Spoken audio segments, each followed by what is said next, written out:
Can we just address the fact that we went on this awesome drive? I'll put a picture up here as you talk about it. But Okay. For my birthday, I wanted to go on a drive, and I invited Mason and Alan, our other brother, along, and my dad and Chad, a friend of ours, and we took a Mustang, a Corvette, and my Miata up Coronado Trail. And if you're not familiar, it's like the Dragon's Tail, except the Dragon's Tail is 11 miles, and Coronado Trail is 100 miles. And it's just in our own backyard here in Arizona. The downside is that there's nowhere near the top or bottom of Coronado Trail that you would be able to really stay. you're over there specifically to drive it. You're not on your way somewhere. It goes from Morenci, a mining town, to Alpine, a population of, at its peak during the middle of summer, 6,000 people. That's the only thing on either end of this road. But you get to drive some of the most technical and enjoyable curves and turns anywhere this side of the Mississippi. It is amazing.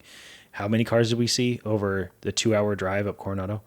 Probably a dozen in 2 hours. Yeah. We didn't see anyone on our side of the road the entire time. We didn't get stuck behind a single car for 100 miles. And we were no moving one out there. We were moving. We were absolutely booking it. I was testing the limits of grip on about half of the turns. We were also doing filming and all kinds of other stuff. The only person we came across was a guy on a motorcycle who would pass us when we stopped to adjust a camera, and then we would pass him again when he was stopping to take pictures of the scenery. But beautiful scenery. Went from a mine on the south end, like desert environment, to like a mid-level Mogollon Rim type of environment, to pine trees. Mm-hmm.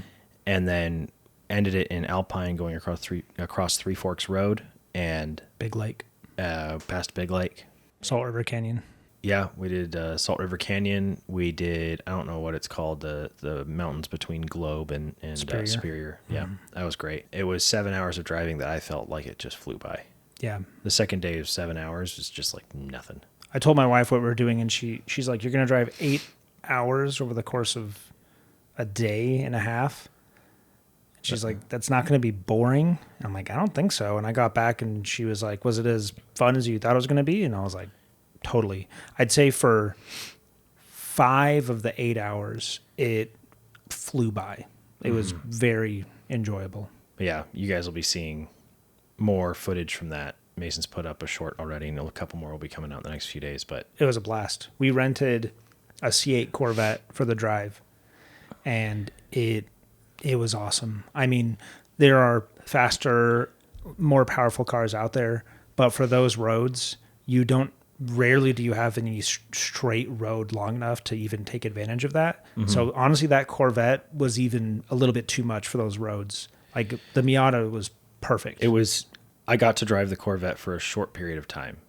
And after about 100 yards, I looked at my dad who was in the passenger seat, and I was like, I made the right choice. I prefer the Miata. Mm-hmm.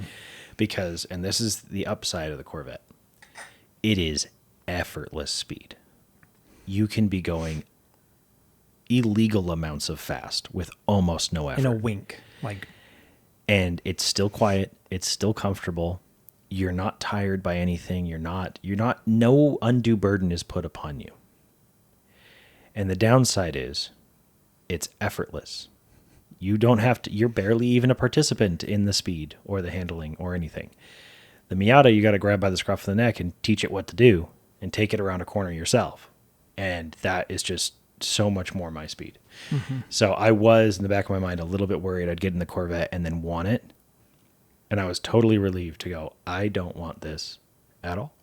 And the Miata is manual. So you're just a lot more involved with everything going on. Among the best manuals ever made. Mm-hmm. Like, you will find that opinion everywhere. So to drive my car on those roads, I didn't want to let anyone else drive it. I didn't want to do anything other than just take my car around another and another and another. There's 460 curves and turns and hairpins over the course of 2.5 hours. Yeah. And it's just one to the next, to the next, to the next. It's just, amazing.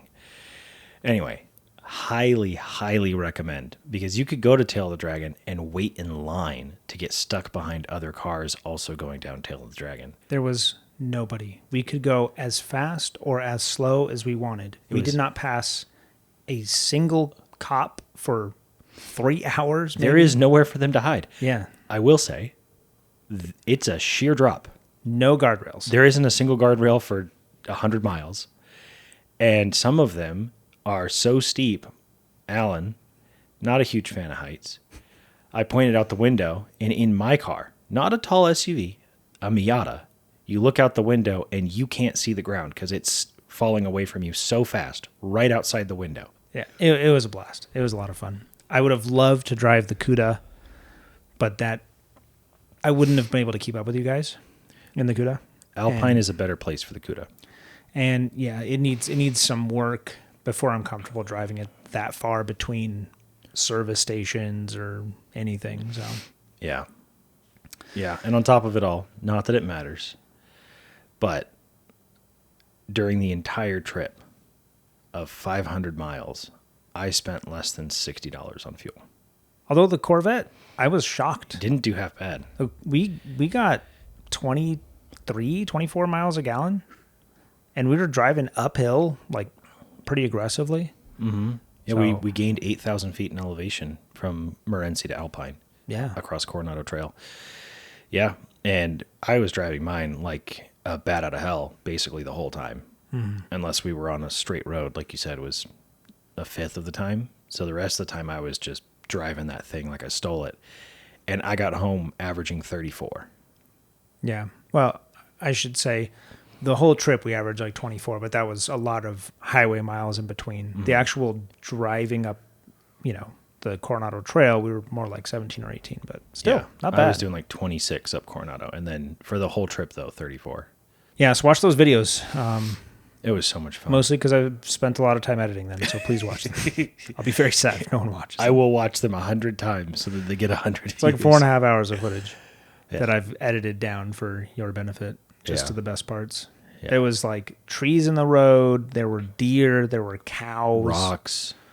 Because it's so infrequently traveled, nobody's there to clean up or to put traffic cones out or whatever. So you have to be vigilant around like a blind turn because there very well could be something in the road and nobody's been buying hours to do anything about it. Right.